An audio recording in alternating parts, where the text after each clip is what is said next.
سلام و خدمت بینەری عزیز برنامه هنار. یه هفته ترو تیم خدمتتان وگرده برنامه که یه باشتر لی برنامه پیشکشی وی عزیز بکیم. حالا تلاش منیسه که بتونیم برنامه رنگین و در خور شانی و پیشکش دام کنیم. امیدوارم وی آوات خومانه برسیم. سرتای برنامه گس داواکاری منجور همیشه یسه که لری پیشنیاری لخودان و رخنهی لخودان ای برنامه دولمانه بکن و ریاگیش یسه که لخوار شاشه تلویزیون دان آدرس فیسبوک و جیمیل برنامه هست داواکاری من یسه که حتما او پیشنیاری لکه ها نظر دان را دولمانتر کردن برنامه آراسته برنامه بکن. دست خوشیش لدیدن کم آرایی که تا کوتاهی برنامه هاوری مانی. باشه سرتایی برنامه که ناسین باشی گل خاک کردستان و گردی کو تماشا کیم و دوای و گرد برنامه میوان برنامه تیم خدمتتان. شهرستان سلاس باوجانی یکی گل شهرستانی لکردستانی سر و استان کرماشان که لناوچه گرمسیری ای استان جیگرده و زمستانیک معتدل و تاوسانیک گرم و خشک دیرد. سلاس باوجانی لجوزردان یا خرداد سال 81 لجوان رو جیاوبی و بیا شهرستان و شهر تازه آوایش که جاران و پیوتیان دشتی هور بیا ناوند و مرکز ای شهرستانه. ای شهرستانه دو بخش دیرد و ناویل مرکزی و ازگله. 6 دهستان و 252 آوایش سروی شهرستانه و پانتایی 5000 کیلومتر چوارگوش است. شهرستان سلاس لروجاوا و گرد کردستان باشور لباکور و روجهالات و گرد جوانرو لباشوریش و گرد شاعوا و کرن و سرپیالا و هاوسنوره. ای شهرستانه نزدیکی 50,000 کس جمعیت دیرد و 100% ای شهرستانه کردن و 2 زاراوی سورانی جافی و گورانی قصه کن. لی شهرستانه کویل گورایک چی دالاهو، بنیگز، گاره، شیفیله، ساراون و بمو، روباره لحواسان، چمزریسک، دشتی هور و زمکان جریان دیرد. هر وی جوره سراوی لنیرج، مامیشان، حلول، سیخان و کیانی معدنی ریزه بینس هوکاری را آودانی و سرسوزی و کیشان خلق لشونه لتر ورو ای شهرستانه. این ناوچه سرشت و طبیعت رنگین و کمیوینه ایک دیردو لبار گجوگیا و پوشش گیایی و بینور و حیوانه لکویی و جنگلی فره دولمنه. لیباره و دالاهو مهمترین ناوچه ای شهرستانه سه. جنگلی لبلوی لدالاهو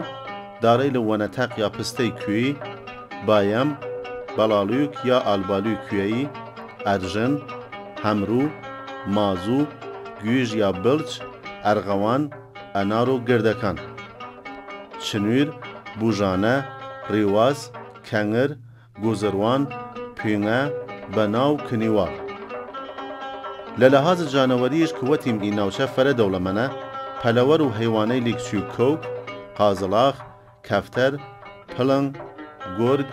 وراز، رویی و خروش این نوچه اراجیان خویان آلو جاردنو سالهای ساله که دریجه و جیان دانه. لهنری دستکرد این نوچه توانیم آماجه بکیم قالی، گلیم، گیوه، موج، سیاچادر یا دوار، نمد، دستکش و جورا و جانمازی که مسافری و گردشگری لفره لاینگر ای جورا کاری لیگن. ای شهرستان لبار بازرگانی و شرایط خوبی دیرد و 2 بازارچه و خالص و نوری شخصیلو و تیلکو لی شهرستان جی گردن و بینس هوکار ارا جویلی بازرگانی لی شهرستانه. بینەری عزیز برنامه هنار باش سرتای برنامه و گرد یک تماشا کردیم. باشی بید ل جغرافیای کردستان ناسانی میوپیدن امیدوارم زانیاری ل هرچند کم و کرتیش لناوی باشه که هست پیشکشی وکیم و دلدان بود و حالش لناوی هرچی بتوانیم کمتر بود. لیره را دریجه باسگمان میوانی عزیز داریم ل باشه باشور کردستان. دوست داشتیم ایجاریش کسایتی جیاواز بود ل باشور کردستان و گردی که برای پرسیار آرستیان کیم و حولمان یسه که برای زانیاریل و دست باریم ایوش هاوریمان بین تا کوتاهی برنامه کاک سیروان جلال کاک سیروان فر خوشاتی در برنامه هنار و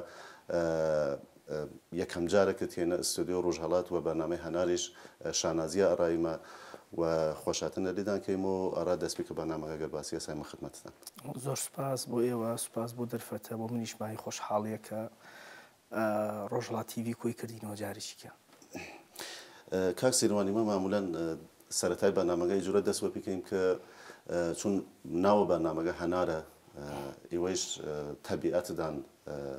مەزاخدان وەگەر هەنارە و چوونە. وەڵا من هەنار خۆریشی باشم، لای من سێ میوەی سەرەکین،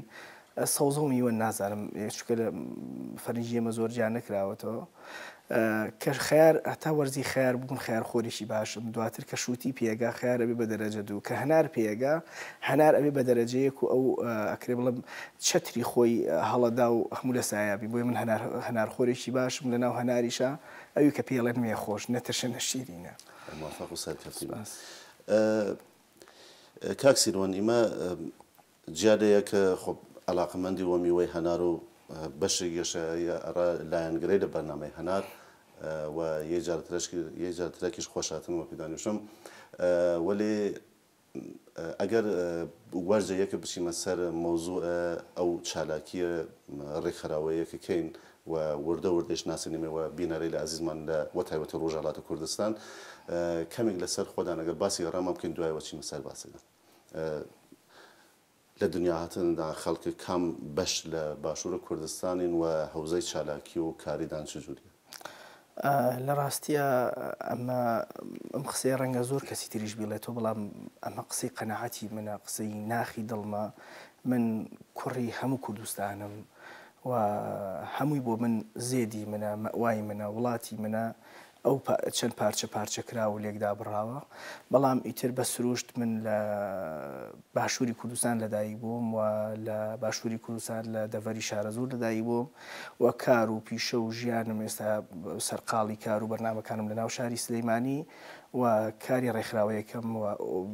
ئەکرێ بڵێم ئۆفیسی سەرەکی ڕێکخراوەکەمان لە ناو سلەیمانیە، بەڵام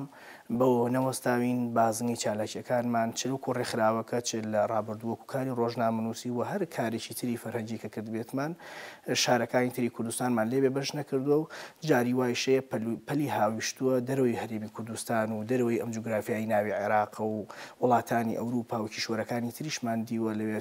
چالاکیمان کردووە، پەیامی خۆمانمان گەیاندووە، فەرهەنگ و کولتور و هونەری نەتەوەکەمان چەند توانی بێتمان ڕەهەوڵمانداوە بیناسێنی بە نەتەوەکانی تر. بۆیە ئەکرێ بڵێم لەسەرم ئەستێرەی کە ناوی زەویە بەش بە حاڵی خۆم هەندێک حرەکەتم کردووە تیا لە بەشێک لە وڵاتەکانی دنیا چالاکیمان کردووە. دوجار ئێمە بە هەموومانەوە ینی کە ئەڵێین ینی هەموو خەمەکەمان خەمێکی چکە خەمی نەتەوەیە کە داگیر و دابش کرابێ، خەمی نەتەوەیە کە تا ئێستا خاوەنی دەوڵەتی خۆی نەبێ، جیاوازترە لە خەمی هاوڵاتیەک تاکێک لە وڵاتێکە کە بە تەریخی خۆی ڕەنگە چەند مەسەری و ناڕەحەتی نەدی بێ، ڕەنگە مەسەرەن ڕۆژێک لە ڕۆژان ئاڵاکەیدا نەگیرابێ. بۆیە ئێمە هەمیشە کە دەستە دەینە کارێک ڕەنگە قورسایی و ئەرک و خەمەکەی بۆ ئێمە جیاوازتر بێت لە کەسێکی تر لە نەتەوەیەکی تر، بە ئومێدی ئەوەی ئێمەش وەک هەموو نەتەوەکانی دنیا بە خەونی گەوری خۆمان بە دو ئامانجی خۆمان بە دەوڵەتی سربەخۆی خۆمان بگەین. ئەو خەمانەی ئێستا هەمانە بە جۆرێکی تر ئەو جارە بێ بە خەمی خۆشگوزەرانی و خەمی دابینکردنی جەمالیات و جوانیەکانی ژیان خەمە سیاسەکانمان نەمێنێ. امیدوارم یا بیاسە قسەی ڕۆژ و هەمیشە باسە سەرکەوتنە نەتەوەی کورد ها سەرزارە زۆرمە کەسایەتی سیاسیەکان امیدوارم فرە نزیک بوو. یەک خاڵیش لێرە کەفتە دەیشتە ڕامانەوەیشە کە وەتین خەڵکی شارە زۆرین، ینی بیدەلیل نییە کە علاقمەندین وە هەنار، چون هەنارە شارە زۆریش وە ناوبانگە. خۆب لێرە ئاماژەوە بڕێک چشتکردین ممکنە هاتی ڕاب بینەرێنمان پرسیار بوو کە ئی سنتەرە کە وەتین هات سولەیمانیە و چالاکیکەین و نەتەنیا هات چوارچیوەی هەرێمە کوردستان بەڵکە جاروبارێکی نەدەرەوەی وڵات. دریم ئاماژەوە سنتەرە هاوبەشە لۆرکین. سنتەرە هاوبەشە لۆر کە دای مەزرانینە وە چه ئامانجێک دای مەزرانینە؟ لۆر وەک پێکهاتەیەکی سەرەکی نەتەوەی کورد وەک بەشێکی سەرەکی لەو نەتەوەیە خاوەنی تایبەتمەندی خۆیەتی لە زاراوە، لە جوگرافیا، لە کولتور، لە گۆرانی، لە مۆسیقا، لە شیعر، لە ئەدەب، لە ئەکرێ بڵێن دابوونەریتی ڕۆژانە، لە هەموو ئەمانە و ئەمە ئەم بەشە سەرەکی نەتەوەی کورد بۆ هەموو ئەزانین کە بەپی ئەو جوگرافیا ڕەنگە دابەش بوو بەسەر ئەو هەر چوار پارچەیە کە ئێستا نەخشی بۆ کێشراوە و ئەڵێن کوردستان چوار پارچە، بەڵام بەشی هەرە زۆری بەر ڕۆژهەڵاتی کوردستانەکەوێ. ئێمە لێرە لە باشووری کوردستان و لەگەڵ برای بەڕێزم کاک جەباریاوەر کاتی خۆی بیرمان لەوە کردەوە پرۆژەیەک بکەین بۆی لەم چوارچێوە خزمەت بکەین، ئەم فەرهەنگە ئەم کولتورە زیاتر بیناسیێنین و چەند بکرێ لە ناو ئەم بەشە لە نەتەوەی کووردا هەستی نیشتیمان پەروەرێتی و ڕۆحی کوردایەتی و ئەوانە بەرز ڕابژیرێ، ئەوەی کە کاڵ بۆ تۆ گەشەی پێ بدرێ، ئەوەی کە نییە تێیدا دروست بکرێ، ئەوەی کە هەیە باڵاتر بکرێ و جگەلەوە بۆ لە باشووری کوردستانیش ئاشنایەتێکی زۆر کەم هەبوو بە ئەم هونەر و کولتور و ڕەسەنایەتیە کە من پێم وایە ئەگەر بتەوێ بگەڕیتەوە سەر ئەساس و ڕەگ و ڕەچەڵەکی کورد یەکێکە لە پێکهاتە هەرە ڕەسەنەکانی کورد، لۆڕ یەکێکە لە پێکهاتە هەرە ڕەسەنەکانی کورد کە کۆی ئەم شتانی لە خۆیان پاراستووە کە ڕبەهۆی پێشکەوتنی تەکنۆلۆژیا و دنیای سەردەم و کرانەوە بە ڕووی مەسەلەن ئەو قۆناغی کنایی مۆدێرنێتەوە و پۆست مۆدێرنێتەوە واجێوێک دروست بووە، کەشێک دروست بووە کە ڕەسەنایەتی و نەبێ، بەڵام هێشتا لە ناو لۆڕەکانە زۆر شتی تایبەتمەندی خۆیان پارێزراوە و دەستی بۆ نەبراو، ئەکرێ بڵین سەرمایەشی گەورەیە کە ڕستەیەکی خامی زۆر بەرفراوانە کەمتر کاری لەسەر کراوە. ئێمە لەم چوارچێوە بە پێویستمان زانی دامەزراوەیەک ڕێکخراوێک دروست بکەین خزمەت لە باری فەرهەنگی و کولتوریەوە بەم بەشە لە نەتەوەی کورد بکەوە چەند بکرێ باشتر ئاوێتی بکەیتەوە لەگەڵ پێکاتەکانی تری نەتەوەی کووردا. بیرمان کردەوە ڕێکخراوێک دروست بکەین و ئەو ڕێکخراوە خۆشبەختانە لە ساڵی 2010 کە ئێمە ڕۆژی دامەزراندنەکەی بۆ یەکی 2010 یەکەم کۆبوونەوەی دەستی دامەزرێنی ڕێکخراوەکەمانە ئەو ڕێکخراوەمان دامەزرانەوە بە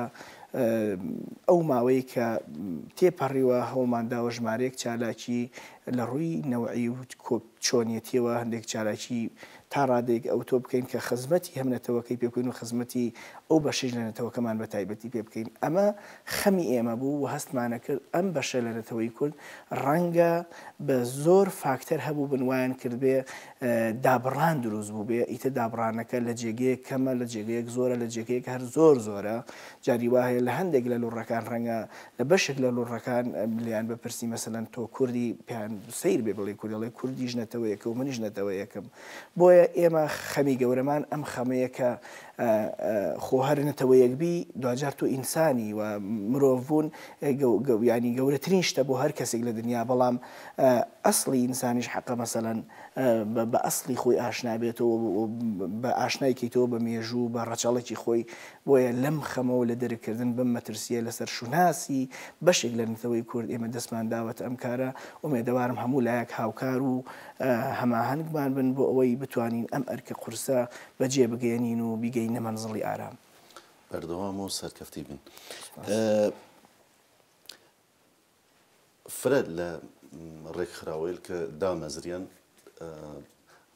ئەرا نمونە مەسەڵەن ئەڕا یەک ناوە خۆیان دیاریکانشون مەسەڵەن مرکەزە مەسەڵەن فەرهەنگیە فلان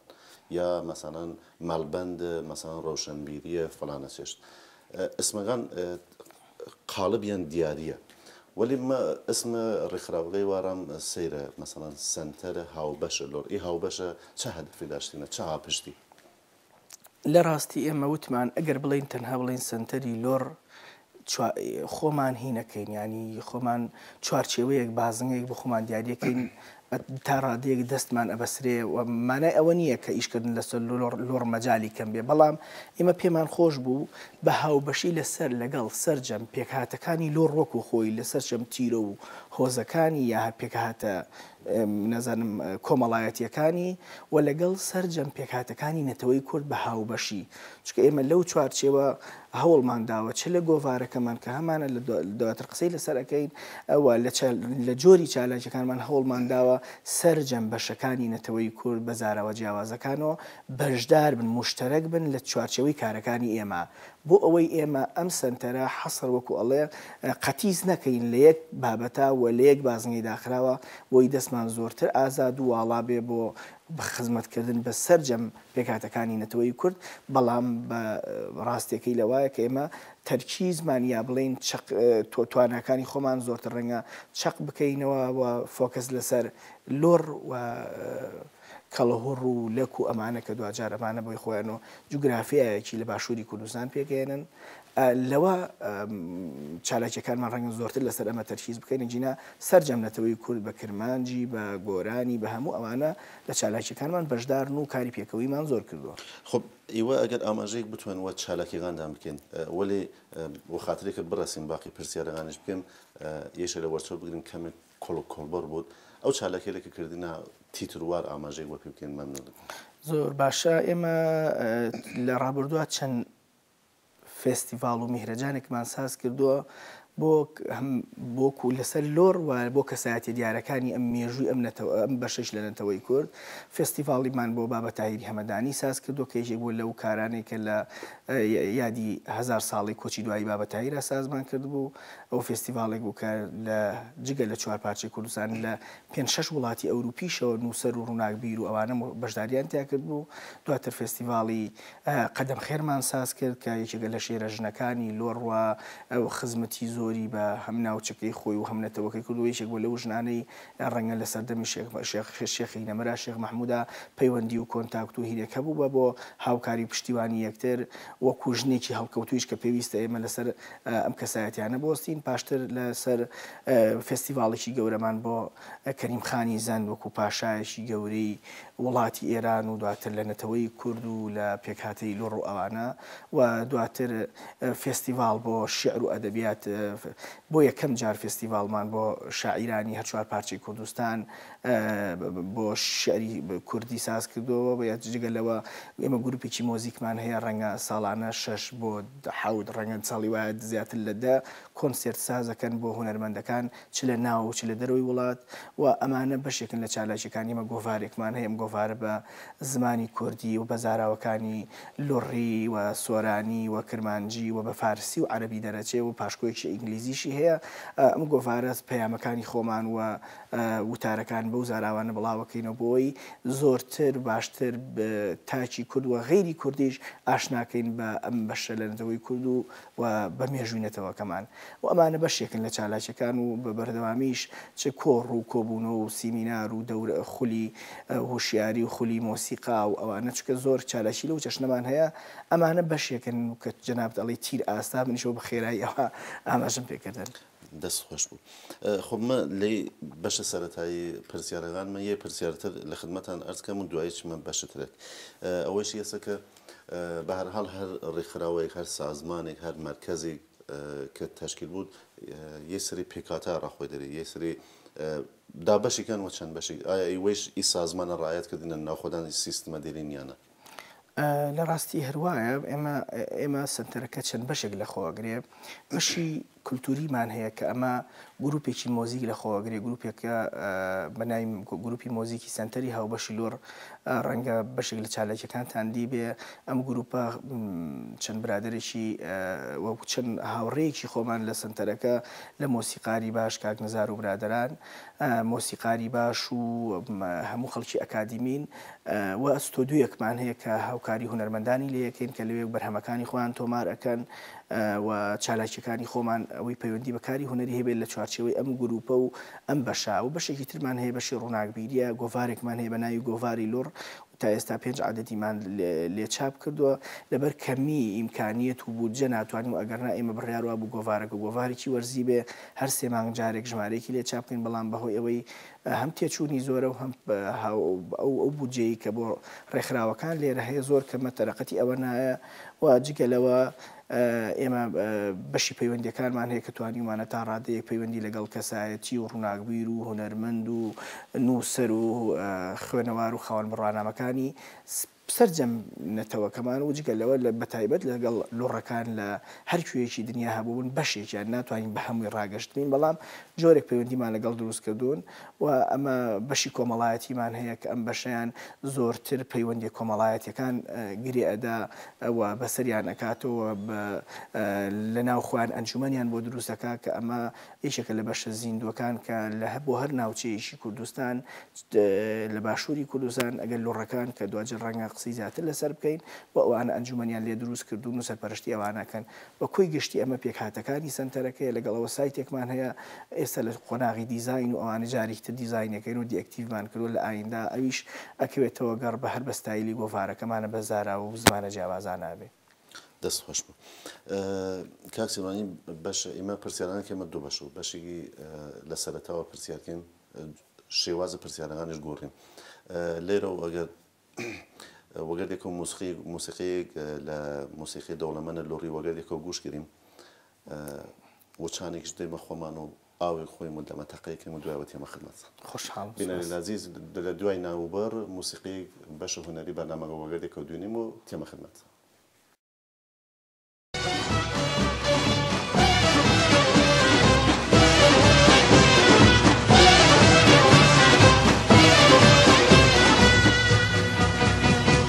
دستم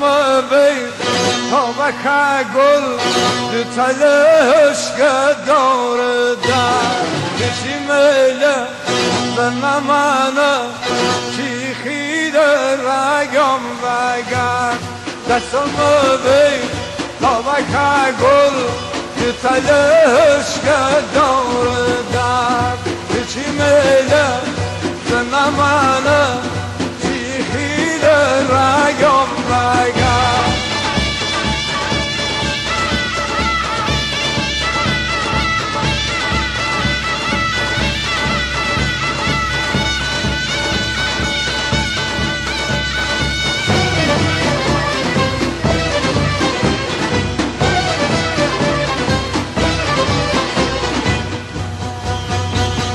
شو بیار تا سر بن امضا وزنم سیر بگریم یا روانم رو دخیوان چین ششا دستم بین تا بکه گل دو تلش که داره در چی میله زنه منه چی خیده رگم بگم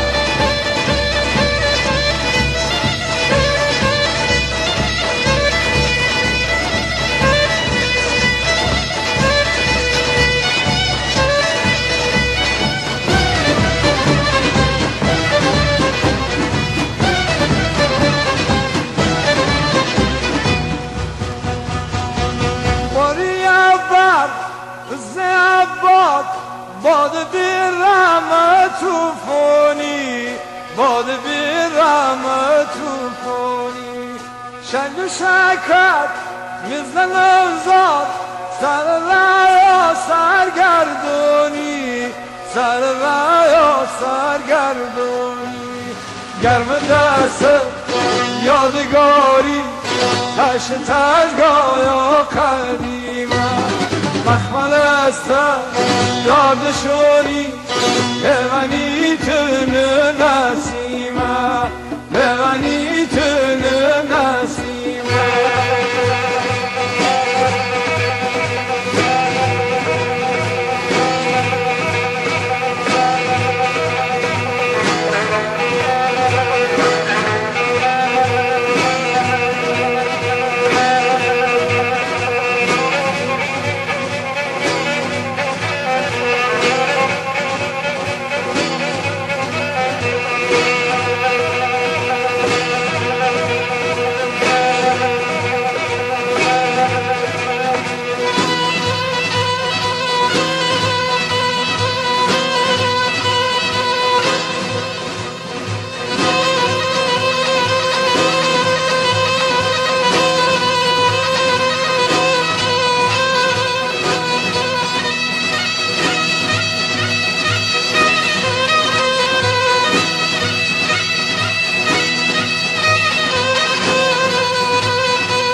عزیز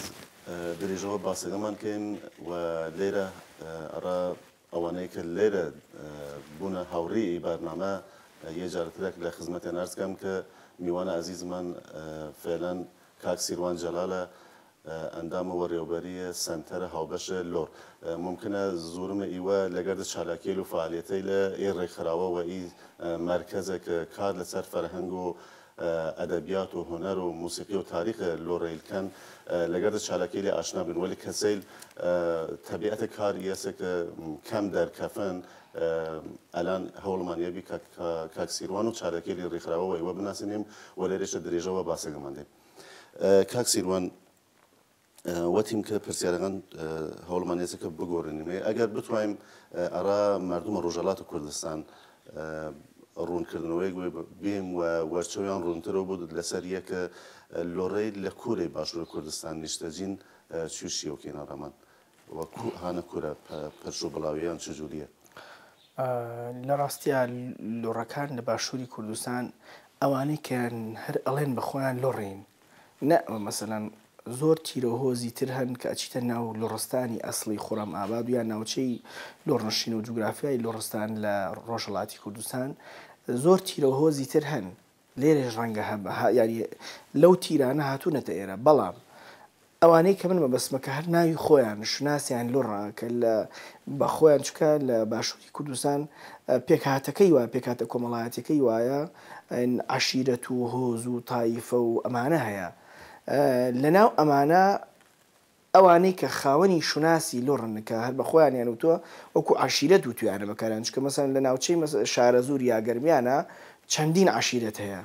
یەکێک لەو عەشیرەتانە لۆڕەکان بوون یان ئێمە شتیان ئەمانە لۆڕەکانن بۆیە ئەوانەی کە ئاوا ناوێنەوە ئەگەر نا پێکاتەکانی تری لۆڕ ڕەنگە هەبن لە زۆر جێگەی تر بەڵام لە ناوچەی شارە زوور ئەکرێ بڵێم لە هەڵەبجە بەشێک لە هەڵەبجەی کۆن هەڵەبجەی شەهید و لە ناو سەیسایەق و لادەکانی دەوروبەری هەڵەبجە و سەیسایەق و بۆ ناو سلەیمانی لە ناو مرکزی شار ناوەندی شاری سلەیمانیا ژمارەیەکی زۆر خانەوادە و خێزان و بەرەباب و ئەوانەی لۆڕ هەن و ئەوە بڕۆین بەرەو چەمچەماڵ لە چەمچەماڵ و لە گوندەکانی دەوروبەری ژمارەیەکی زۆر خێزان کە ئێمە بەهۆی وەکو بەشێک لە کارەکانی سنتەر ئێمە هاتوین لە بەشی کۆمەڵاتەکان ئامار و داتامان کرد بۆی وەکو ئەم ژمارانەمان لابێ خێزانەکان بزانین لەکوێ زۆرن چەندن بڕوانامەیان چییە خەریکی چین کاریان چییە چۆن ئەوانە ئێمە بەپێ ئەو داتانەی لە بەردەستی ئێمە لە دەوروبەری چەمچەماڵ نزیکەی 1000 خێزان بە گوندەکانی دەوروبەریەوە هەن ئەمانە لۆڕی لە دەوروبەری چەمچەماڵ دواتر بەرەو دەشتی کۆیە چی چەند گوندێک هەن لەوێ تا ئێستا ئەو گوندانەی دەوروبەری کۆیە مەسەلەن مەلاهۆمەرەش گومبەکە نازانم شەیتانە چییە نازانم چەند ناوێک هەن بمبورەگە ناوەکانی خۆی نەزان بەڵام دەوروبەری تەقتەق و کۆیە ئەوە هێشتا زاراوەکەی خۆشیانیان پاراستووە سێ چوار گوندن هەر بەو زاراوەی ناوچەی ئەکرێ بڵێم ناوچەی کەڵهوڕ و لوڕۆ ئەوانە قساکەن کە هێشتا لە تێکەڵاوی ینی لەگەڵ سۆرانیەکە هێشتا ئەوان زاراوەکەی خوانیان پاراستووە لە دەوروبەری کەرکووک لە پەنجاعەلی و حەوتەغار و ناو کەرکووک خۆی ژمارەیەکی زۆر خێزانی لۆڕ هەن کە بەبەر بڵاوی و لە دووسخورمات و ئەوە درێژە بێتۆ دێنەوە بۆ گەرمیان و بۆ ناوچەی گەرمەسێر لە کەلار و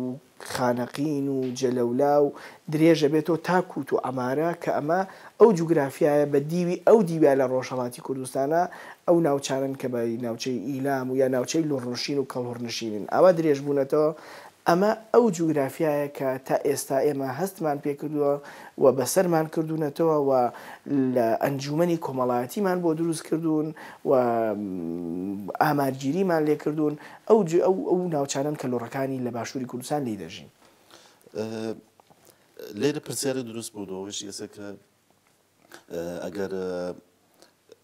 هەر کەسێک ناوچەی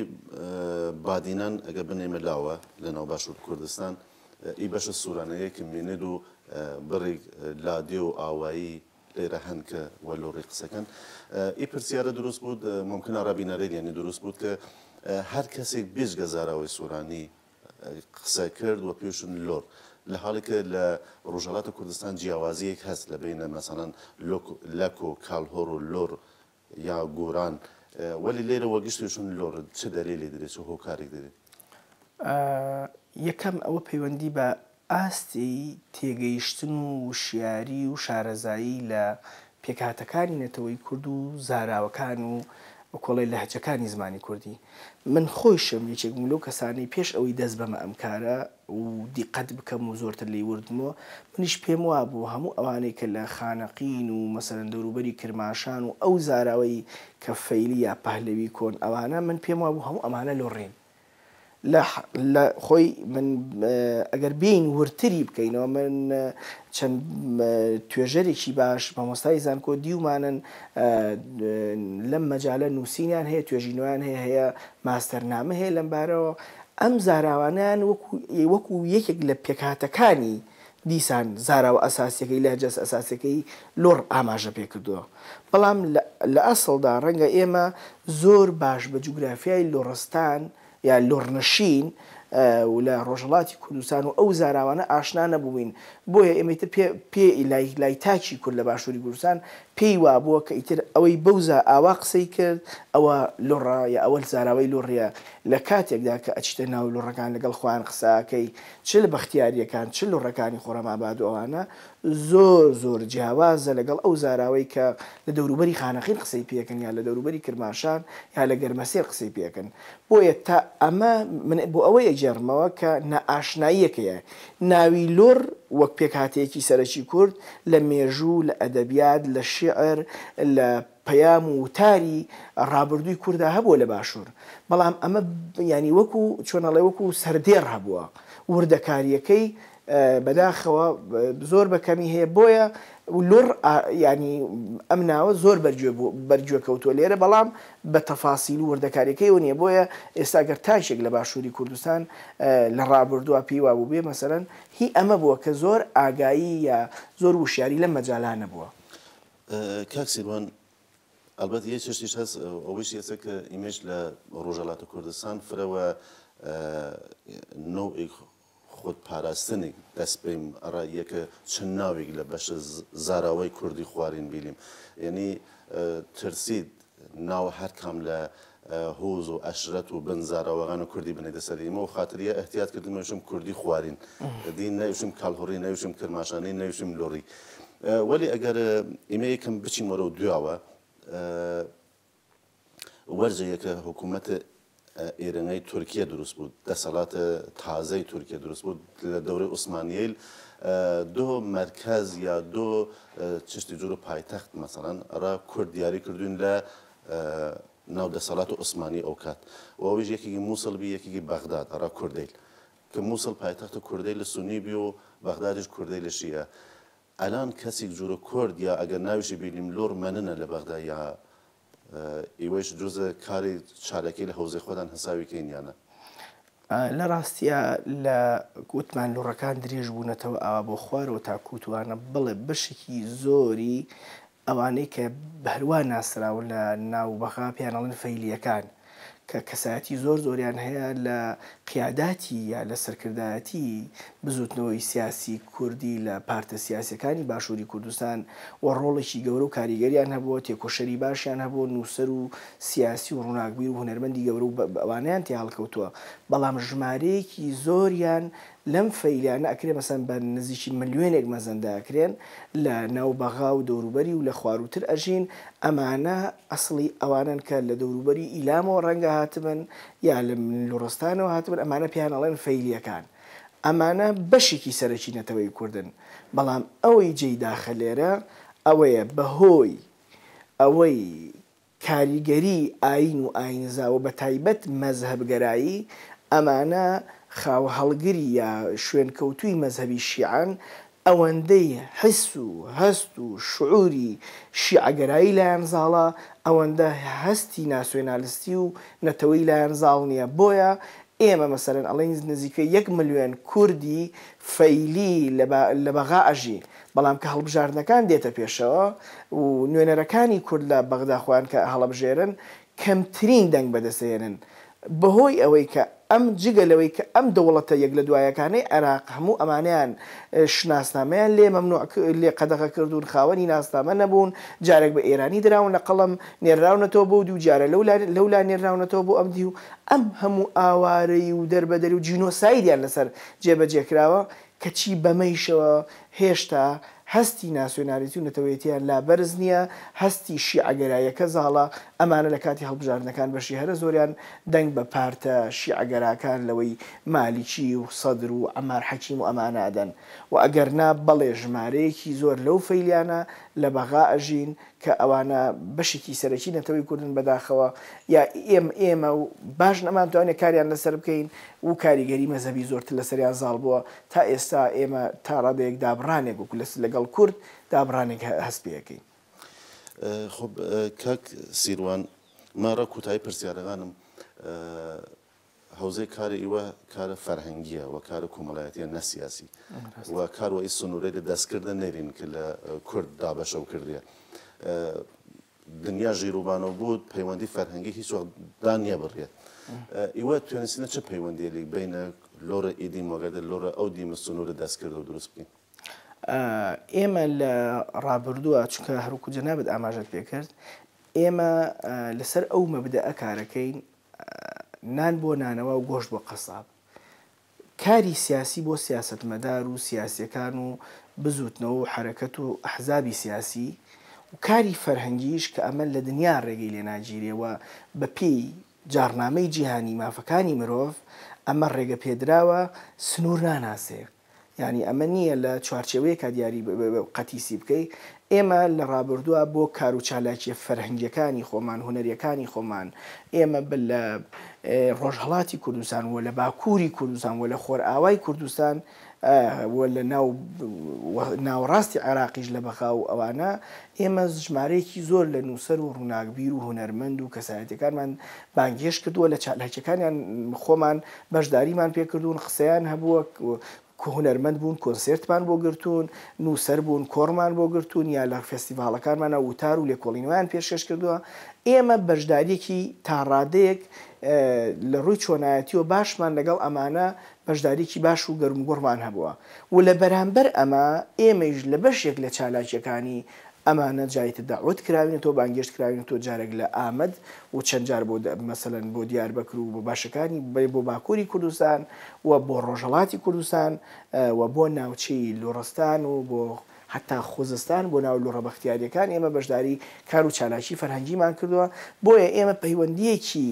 ئەدەبی هونەری ڕووناکبیری کولتوریمان هەیە خۆشبەختانە تا ئێستا کەمترین ڕێگریمان بۆ دروست بووە لە هەموو لایەکەوە کە من پێم باشە ئەمە وەکو شتێکی مۆکۆڵە شتێکی دابڕاو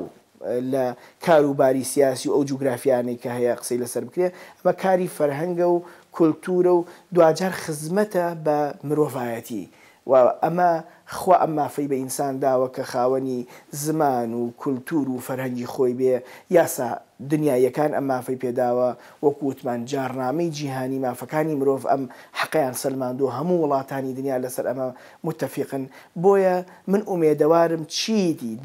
دەواازەکان باشتر و زیاتر واڵا بکرێن بۆ ئەم چەشنە چالاکیانە بۆ ئەم تێکەڵاوبوونانە چونکە فەرهەنگی نەتەوەکان دوجار ئێمە ئینسانی مرۆڤایەتی هاوبەشین بەڵام ڕەنگە هەندێک ینی لێرە و لەوێ ڕەنگە ڕێگری هەر هەبوو بێکەم تا زۆر ئومێدەوارین ئەم ڕێگریانە بە هیچ شێوەیەک نەمێنن هەمومان وەکو ئەڵێ دنیایەکی پانوبەرینە هەمومان بەروبوومی چالاکیەکانی خۆمان لەباری فەرهەنگیەوە تیا بچنینەوە و خزمەت بە هەموو لای بکەین دوجار ئەگەر مرۆڤ خزمەتی مۆسیقای کرد خزمەتی ئەدەبی کرد خزمەتی فەرهەنگی کرد خزمەتی ئینسانێتی کرد دژی چەسانەوە و ڕەنگە مەسەلەن ماف خواردن و ڕەنگە زیان بێ بە بنەتەوە و پێکاتەکانی درینەتەوەکانی دنیا بۆیە ئومێدەوارم لەم مەجالا زۆرتر دەزواڵابین خزمەتی زیاتر بکەین تاوکو بە ڕۆژی کۆتایی یا بڵێن ڕۆژی ئازادی هەموو ئینسانیت و ڕۆژی سربەخۆیی و ڕۆژی گەیشتن بە تەواوی ئامانجەکانمان دەست بەش بوو کاکسی ڕۆناڕە کۆتایی باسەکە لە پرسیاری ئاراسەدا نەکردم خۆدان دوست داشتن ئەو مۆزووە باس بکەین لە خدمەتدان هەیم و دوایەوە من پرسیاری نێرم وەڵام من لە کۆتایی بەرنامەکە زۆر سپاس بۆ جەنابەت کە ئەرکت کێشاوە ئەو بەڕێزانەی کە بە تۆمارکردن و کوتا کۆتایی بەرنامەکە پێوی ماندووە بن زۆر سپاسی ئەوانەکەم و ئومێدەوارم ئەم چەشنە دیدارانە لەگەڵ خۆرەکو چۆن بەرنامەکەی خۆت سروشتی وایە لەگەڵ نووسەر و ڕووناکبیر ئەوەی ئەهلی ئیشەکەن بەردەوام بێەوە ئێمە وەکو سنتەری هاوبەشی لۆڕژ لێرەوە بە هەموو لایەکی ڕاگەین ئەم سنتەری ئێمە ماڵێکە بۆ هەموو کوردێک لە هەموو پارچەکە لە هەر کوێکی ئەم دنیاە بێ چ توانایەکی هەبێ چ بیرۆکەیەکی هەبێ وەت پێوێت لە چ چوارچێوەیەکە خزمەت بکە ئێمە بە ماڵی خۆی بزانێ سنتەرەکە و ئێمە لە خزمەتی یابین ئەو دەواازە بەڕووی هەموو لایەکە کراوەتەوە ئومێدەوارین لە ئایندا بە چالاکیەکانمان بە کارەکانمان بە پرۆژەکانمان بتوانین خزمەتی زیاتر بنەتەوەکەمان بکەین هیوای سەرکەوتن بۆ ئێوە بۆ بەرنامەکەی شەخوازم و زۆر سپاس بۆ ئەو دەرفەتە. خب بینەرێ عزیز لێرە لەگەردە مێهمانە عزیزمان ماڵاوایی کەیم و ناوبڕی وەگەرێکە و دوێنیم و تەمە خدمەتتان.